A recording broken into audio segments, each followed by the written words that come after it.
Subscribe now and press the bell icon. Never miss an update. Good morning students and welcome back to our channel R K Sharma AJP classes. तो आज हम बात करने वाले हैं integrated system की जो नेक्स्ट डिजीज़ है उसके बारे में। इंटीग्रेटेड सिस्टम की आज हमारी जो नई डिजीज़ है उसका नाम है एक्जिमा। तो देखते हैं एक्जिमा क्या होता है। तो हमारी जो कौन सी डिजीज़ चल रही थी, डिजीज़ ऑफ स्किन, यानी कि त्वचा से संबंधित रोग।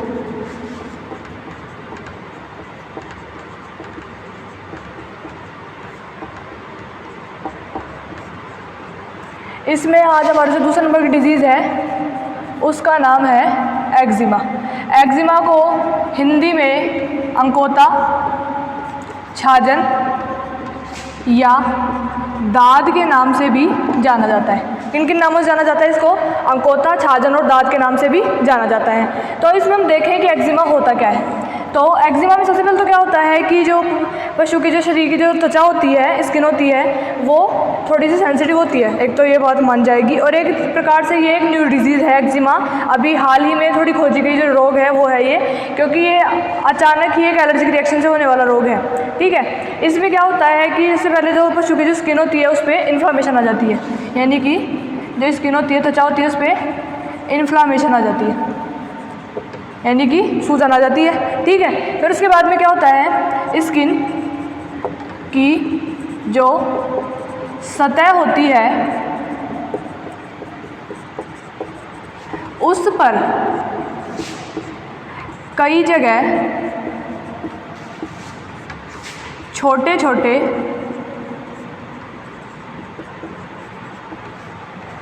फफोले, जिसे वेसिकल से बोल देते हैं, यानी कि जल स्फोट बन जाते हैं। ठीक है, इन जल स्फोट से क्या होता है, इन वेसिकल से क्या होता है, इन वेसिकल्स से जो स्किन होती है, स्किन की सतह पर सीरम बहने लगता है। सीरम क्या करेगा? बहने लगता है, जो धीरे धीरे सूख कर पपड़ी का रूप धारण कर लेता है। किसका रूप धारण कर लेता है? पपड़ी का रूप धारण कर लेता है। तो इस स्थिति को क्या कहेंगे हम? Dry eczema. क्या कहेंगे? Dry eczema. लेकिन जब यह सीरम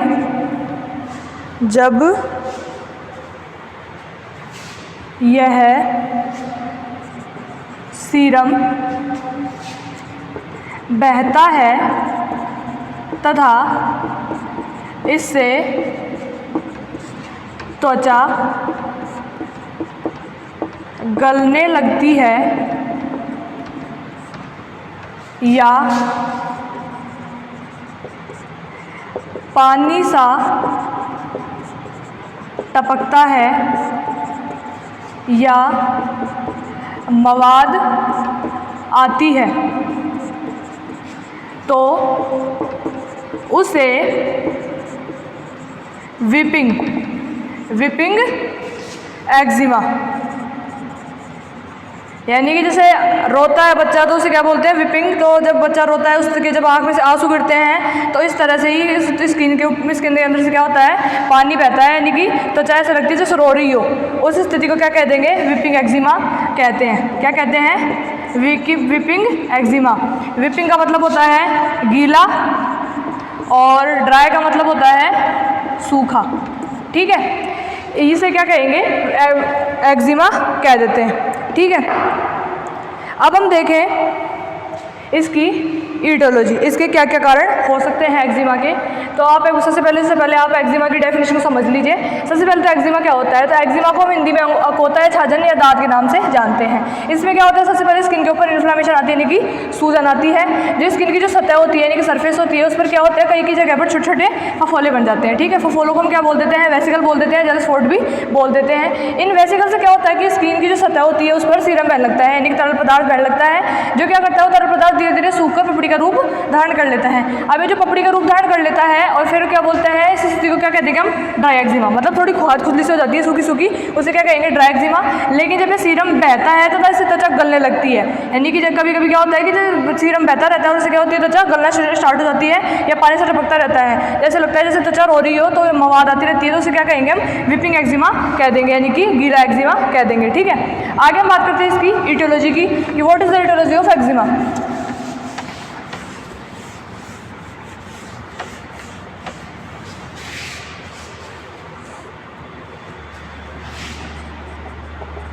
ईटियोलॉजी यानी कि इसके क्या क्या कारण हो सकते हैं। इसका सबसे पहला कारण तो है कि एलर्जिक जो पदार्थ होते हैं उनके संपर्क में आने से, जैसे कि हो गया साबुन हो गया, शैम्पू हो गया, परफ्यूम्स हो गए, इनकी वजह से भी ये रोग हो सकता है। तो एलर्जिक पदार्थों के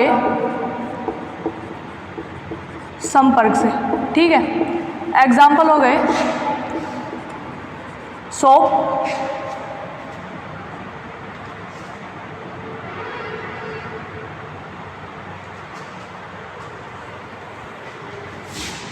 एग्जाम्पल हो गया एक तो सोप, शैम्पू एंड परफ्यूम। ठीक है, ये तो हो गए इसके मेन एग्जाम्पल। फिर आगे हम बात करेंगे कि पशु का जो डाइजेस्ट सिस्टम होता है, डाइजेस्टिव सिस्टम होता है, डाइजेस्टिव सिस्टम में गड़बड़ी होने से, डाइजेस्टिव सिस्टम में गड़बड़ी होने से भी एक्जिमा हो जाता है। यानी कि शरीर में क्या होता है कि डाइजेस्ट सिस्टम से ही हमारे पूरे शरीर के रोगों का निर्धारण होता है एक तरीके से, क्योंकि अगर हमारा डाइजेस्ट सिस्टम हमारे कंट्रोल में, अगर वो ठीक प्रकार से काम कर रहा है तो हम बहुत से रोगों से बच सकते हैं। ठीक है, उसके बाद में है कि जैसे कि उत्तेजक पदार्थ होते हैं, यानी कि जो एक्साइटमेंट वाले पदार्थ होते हैं उनके संपर्क में आने से, जैसे कि मिर्च हो गया, तारपीन का तेल हो गया, यानी कि स्टिमुलेंट करते हैं जो हमारी बॉडी को, तुरंत प्रभाव से हमारे शरीर उसमें क्या बोलते हैं, एक्साइटमेंट में आ जाता है, उत्तेजक हो जाता है, तो उन चीज़ों के संपर्क में आने से भी एक्जिमा हो सकता है। यानी कि उत्तेजक पदार्थों के संपर्क से, एग्जाम्पल है मिर्च, टर्पेंटाइन ऑयल एटसेट्रा। ये क्या है, तुरंत ही स्टिमुलेट कर देते हैं, जहाँ भी जैसे जलन सी होगी तो तुरंत ही हमारा शरीर एकदम से एक्टिव हो जाएगा, काम करना शुरू कर देगा, तो इस वजह से भी क्या हो सकता है, एक्जिमा हो सकता है। उसके अलावा है कि पेट में जैसे कि पैरासाइट्स होते हैं, कृमि होते हैं, वर्म्स होते हैं, उनकी वजह से भी पेट में कृमि यानी कि वर्म्स या कीड़े होने से, इससे भी क्या हो सकता है, एक्जिमा हो सकता है। उसके अलावा है, आगे हम बात करें कि जो हमारे शरीर का जो हार्मोन्स होते हैं उनके इनबैलेंस होने से भी क्या हो सकता है, एक्जिमा हो सकता है, क्योंकि सारी चीज़ें हार्मोन्स के ऊपर और डाइजेशन के ऊपर ही निर्भर होती हैं। तो बॉडी के हार्मोन्स इनबैलेंस होने से, बॉडी के जो हार्मोन है वो उनके इनबैलेंस्ड होने से भी क्या हो सकता है, एक्जिमा हो सकता है। उसके अलावा इसका जो दूसरा कारण हो सकता है, जैसे कि इंसेक्ट्स होते हैं, इंसेक्ट्स यानी कि कीड़े मकोड़े होते हैं जिन्हें बोल देते हैं, इंसेक्ट्स के काटने से, जैसे कि कभी कभी हमें मकड़ी काट लेती है, तो इसका एग्जाम्पल हो गया स्पाइडर यानी कि मकड़ी, मच्छर, मॉस्क्यूट एंड चींटे, जो हमारे मेन रूप से घरों में पाए जाते हैं ये चीज़ें, इन्हीं वजह से भी हमें एक्जिमा होने का खतरा रहता है। ठीक है, उसके अलावा हम देखें इसके सिम्टम्स, तो क्या सिम्टम्स होंगे एक्जिमा के।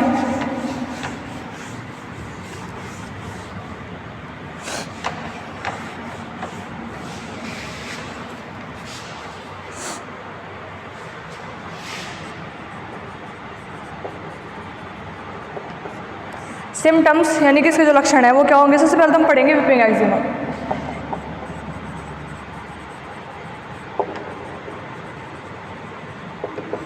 विपिंग एक्जिमा यानी कि गीला एक्जिमा। इसमें क्या होता है कि त्वचा होती है उससे स्राव निकलता है, खुजली जलती है तथा इस प्रकार का एक्जिमा मुख्य रूप से क्या होता है, यह जानवर का जो पैर होता है और जो गर्दन होती है उसके स्थान पर होता है और कभी कभी इसमें दर्द होता है। तो इस प्रकार के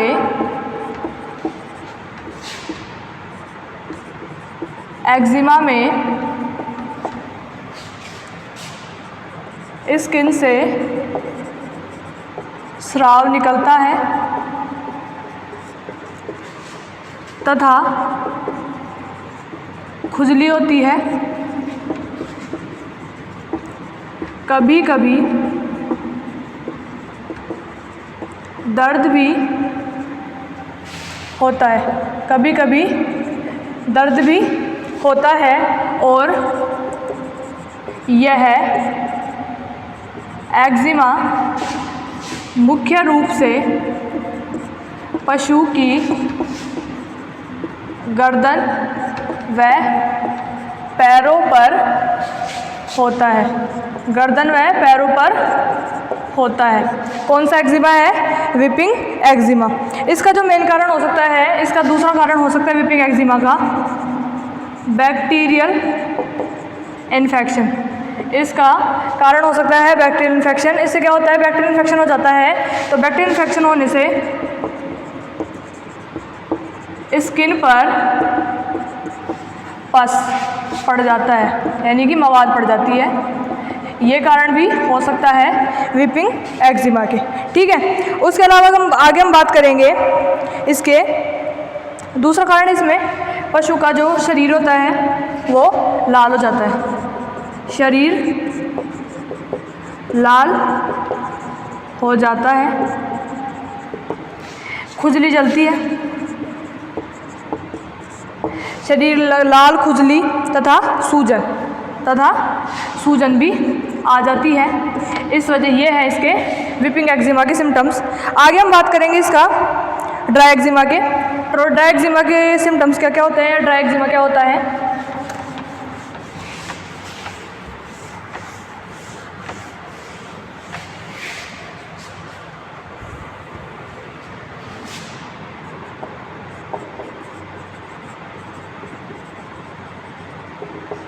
ड्राई एक्जिमा में सबसे पहले तो क्या होता है, स्किन पर खुजली तथा खुजली होने से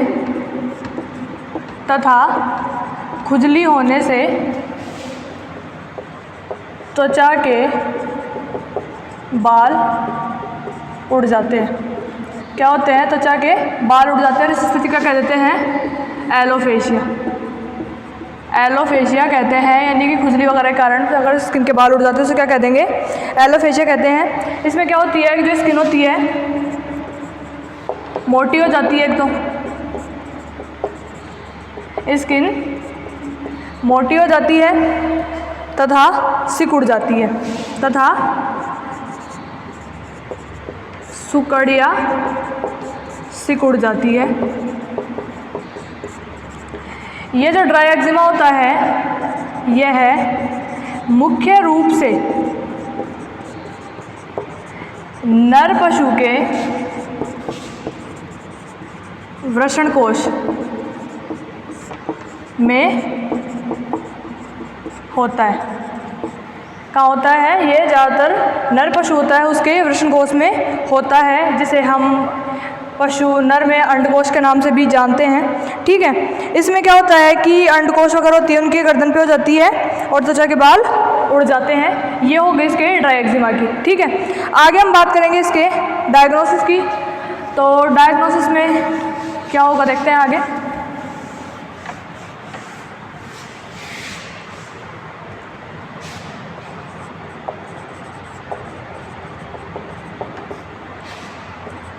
सिम्टम्स एंड हिस्ट्री। क्या है, सिम्टम्स एंड हिस्ट्री हो जाएगा कि भाई हमें देखना पड़ेगा इसके सिम्टम्स क्या है, हिस्ट्री क्या है। इसके अलावा भाई स्किन का जो डिस्चार्ज आता है उसका भी टेस्ट करवा सकते हैं। स्किन के स्राव का टेस्ट भी करवा सकते हैं। उस पर जो पपड़ी आ जाती है पपड़ी का भी करवा सकते हैं। ठीक है, वो तो स्किन के जो स्किन से रिलेटेड जो टेस्ट होंगे उनमें पता चल जाएगा। आगे हम बात करते हैं इसके ट्रीटमेंट की। तो what is the treatment of eczema? Treatment में सबसे पहले तो क्या करेंगे कि किन किन कारणों से ये चीज़ हो रही है उन चीज़ों को हटाएंगे, रोग कारकों को हटाएं। क्या करेंगे? रोग कारकों को हटाएंगे। उसके बाद क्या करेंगे कि पशु का जो स्किन है, अगर ड्राई एक्जिमा है तो ड्राई एक्जिमा में स्किन पर ऑलिव ऑयल, जैतून का तेल होता है, ऑलिव ऑयल लगाएं सबसे पहले तो। ठीक है, एक रीज़न तो इसका, एक तो इसका ट्रीटमेंट ये हो गया। उसके बाद में हम क्या करेंगे, पशु को एंटीहिस्टामिनिक इंजेक्शन देंगे। एंटीहिस्टामिनिक इंजेक्शन में आएगा हमारा CPM 10 ml के समथिंग दे देंगे इंट्रामस्कुलर। इसके अलावा हम इंजेक्शन एविल भी दे सकते हैं, तो एविल भी 10 ml इंट्रामस्कुलर हम पशु को दे सकते हैं। ये क्या करेंगे कि एलर्जी के जो पदार्थ होते हैं एलर्जी को रोकेगा। ठीक है, यानी कि ज़्यादा फैलने से उसको रोकेगा। उसके बाद में क्या करेंगे हम पशु के, जैसे कि अब विपिंग एक्जिमा है और ड्राई एक्जिमा है, तो पहले सबसे पहले तो हम देखेंगे ड्राई एक्जिमा। अगर ड्राई एक्जिमा है तो उसमें क्या करेंगे, कैलामाइन जो लोशन आता है वो लगाएंगे, कैलामाइन लोशन लगाएंगे। ठीक है, ये हो गया। आगे हम बात करेंगे, अगर जैसे कोई फंगस की वजह से हो रहा है तो क्या करेंगे हम पशु को एंटी फंगल ड्रग देंगे। एंटी फंगल ड्रग में हम इंजेक्शन देंगे anti fungal drug. Anti fungal drug में हम देंगे बीटा मैथेजोन जो ऑइंटमेंट होती है, बीटा मैथेजोन ऑइंटमेंट पशु के लगा देंगे। ठीक है, यानी कि इसका 1% का सॉल्यूशन आता है वो लगा देंगे बीटा मैथेजोन का। उसके अलावा क्या करेंगे हम पशु के, अगर विपिंग एक्जिमा है तो जो कोई भी दवाई होगी उसे पाउडर के रूप में यूज़ करेंगे। अगर विपिंग एक्जिमा है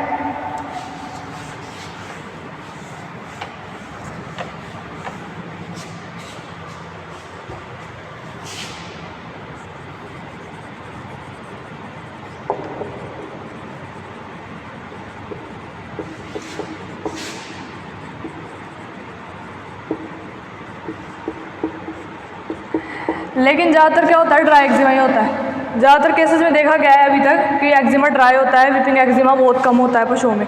ठीक है, उसके अलावा क्या करेंगे हम पशु को जो ये साबुन वाबुन होते हैं उनसे बचाएंगे।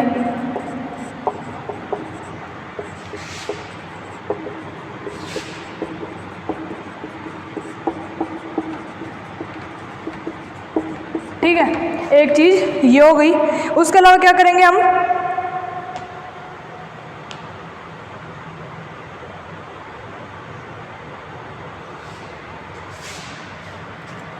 उसके अलावा करेंगे हम पशु को